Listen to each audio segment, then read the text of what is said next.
നമ്മുടെ പെൺമക്കളുടെ നെറ്റിയിൽ നിന്ന് ആര് സിന്ദൂരം തുടച്ചു നീക്കിയോ അവരുടെ സഹോദരിയെ തന്നെ അയച്ച് നമ്മൾ അവരെ ഒരു പാഠം പഠിപ്പിച്ചു എന്നാണ് ഓപ്പറേഷൻ സിന്ദൂറിന് കേണൽ സോഫിയ ഖുറേഷി നേതൃത്വം നൽകിയതിനെക്കുറിച്ച് മധ്യപ്രദേശിലെ BJP മന്ത്രി കുൻവാർ വിജയ് ഷാ പറഞ്ഞത്. ഇന്ത്യയിലെ സമുന്നതയായ ഒരു സൈനികോദ്യോഗസ്ഥ BJP നേതാവിന് പാകിസ്ഥാനികളുടെ സഹോദരിയാണ്. അവരുടെ സഹോദരി എന്നതുകൊണ്ട് വിജയ് ഷാ ഉദ്ദേശിക്കുന്നത് മുസ്ലിം എന്ന അവരുടെ മത സ്വത്വമാണ്. ഇന്ത്യൻ സേനയിൽ വലിയൊരു പദവി വഹിക്കുന്ന ആളായിട്ടും സോഫിയ ഖുറേഷിയെ അവരുടെ മതസ്വത്വത്തിലേക്ക് ചുരുക്കാൻ ഒരു BJP നേതാവിനെ സഹായിക്കുന്നത് കേവലമായ അയാളുടെ മതവർഗീയ നിലപാട് മാത്രമല്ല, സംഘപരിവാർ ആന്തരികവത്കരിച്ചിരിക്കുന്ന യഥാർത്ഥ ഇന്ത്യക്കാർ ആരാണ് എന്നതിനെക്കുറിച്ചുള്ള നിർവചനം കൂടിയാണ്. ആരാണ് യഥാർത്ഥ ഇന്ത്യക്കാർ എന്നത് സംബന്ധിച്ച് RSSന് കൃത്യമായ നിർവചനങ്ങളുണ്ട്. പ്രത്യേകിച്ചും RSSന്റെ മുഖ്യ താത്വികാചാര്യൻ MS ഗോൾവാൾക്കറുടെ എഴുത്തിൽ. കുൻവാർ വിജയ് ഷാ സോഫിയ ഖുറേഷിയെക്കുറിച്ച് നടത്തിയ ആ പരാമർശത്തിന് കൃത്യമായ ആശയ അടിത്തറയുണ്ടെന്ന് വ്യക്തം. We or our nationhood defined എന്ന പുസ്തകത്തിൽ എന്തുകൊണ്ട് ഹിന്ദു മാത്രം ഇന്ത്യയിലെ മൗലിക, പ്രാഥമിക, സ്വാഭാവിക വാസിയാകുന്നു എന്നതിനെക്കുറിച്ച് പറയുന്നുണ്ട് ഗോൾവാൾക്കർ. 6 തൂണുകളാണ് പ്രധാനമായും ഗോൾവാൾക്കറുടെ ആ ദേശീയ സ്വത്വ സങ്കല്പത്തിനുള്ളത്. ഒന്നാമതായി, ഹിന്ദുക്കൾ ഇന്ത്യയിലെ നിരവധി സമുദായങ്ങളിൽ ഒന്ന് മാത്രമല്ല, ഈ മണ്ണിൻ്റെ മക്കളായി ഇവിടെ ജീവിച്ചു വരുന്നത് അവർ മാത്രമാണെന്നും ഗോൾവാൾക്കർ എഴുതുന്നു. ഈ കാഴ്ചപ്പാടനുസരിച്ച് RSS ക്രിസ്ത്യൻ മുസ്ലിം മതവിശ്വാസത്തെ വൈദേശികമെന്നും ചരിത്രപരമായി ശത്രുതാപരമെന്നും വിശേഷിപ്പിക്കുന്നു. അതായത് അവരുടെ ഭാരതീയത്വം സ്വാഭാവികമല്ല.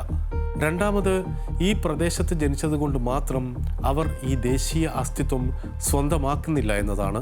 അതായത് ഒരു രാജ്യത്തെ ജന്മം കൊണ്ട് അവിടുത്തെ ദേശീയത ലഭ്യമാകുന്നു എന്ന ആധുനിക മതേതര ആശയത്തെ ഗോൾവാൾക്കറും RSSും തള്ളിക്കളയുന്നു. ഇത് നിർണായകമാണ്. കാരണം നിയമപരമായുള്ള പൗരത്വ പദവിയെ തള്ളാനും സാംസ്കാരിക അന്യത്വം കൽപ്പിച്ച് വിവേചനം കാട്ടാനും ഈ സങ്കല്പം അനുവദിക്കുന്നു. മൂന്നാമത്, ദേശീയത പരീക്ഷിക്കാൻ നിർണായകമായത് മാനസിക വിധേയത്വ പരീക്ഷയാണ്. അതായത് ഭരണഘടനയോടോ മതേതര ഭരണകൂടത്തോടോ ഉള്ള കൂറ് മാത്രം മതിയാകില്ല ഇന്ത്യക്കാരാവാൻ എന്നർത്ഥം. ഹിന്ദുരാഷ്ട്രത്തിൻ്റെ സാംസ്കാരിക ആത്മീയ മൂല്യങ്ങളോട് കൂറുള്ളവരാകണം. അത് പരിശോധിക്കാനുള്ള അവകാശമാവട്ടെ സാംസ്കാരിക മേധാവിത്വമുള്ളവർക്കായിരിക്കും. നാലാമത്, ചില സമുദായങ്ങൾക്ക് പൂർണ്ണമായും ഇന്ത്യൻ ദേശീയ സ്വത്വത്തിൽ ഇഴുകിച്ചേരാൻ കഴിയില്ല എന്ന സങ്കല്പമാണ്. കുറുനരിയെ തൻ്റെ കുട്ടിയായി വളർത്തിയ സിംഹത്തിൻ്റെ കഥയാണ് ഈ സങ്കല്പം വിശദീകരിക്കാൻ ഗോൾവാൾക്കർ ഉപയോഗിക്കുന്നത്.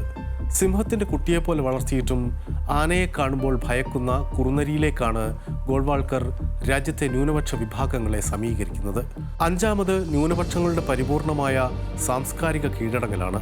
ക്രിസ്ത്യാനികളും മുസ്ലിങ്ങളും ഇന്ത്യക്കാരായി പരിഗണിക്കപ്പെടണമെങ്കിൽ അവരുടെ വൈദേശിക മതമനോഭാവം കൈവെടിയണം.